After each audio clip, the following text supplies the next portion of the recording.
Go!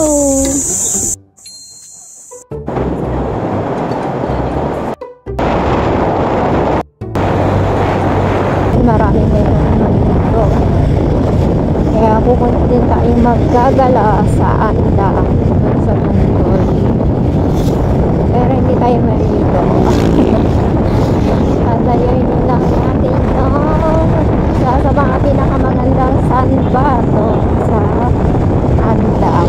Ayan. So, biyahe ngayon tayo. Nandito ngayon tayo sa Itan. So, dahil medyo hindi pa siya traffic kasi umaga, alas 10 na ng umaga ngayon.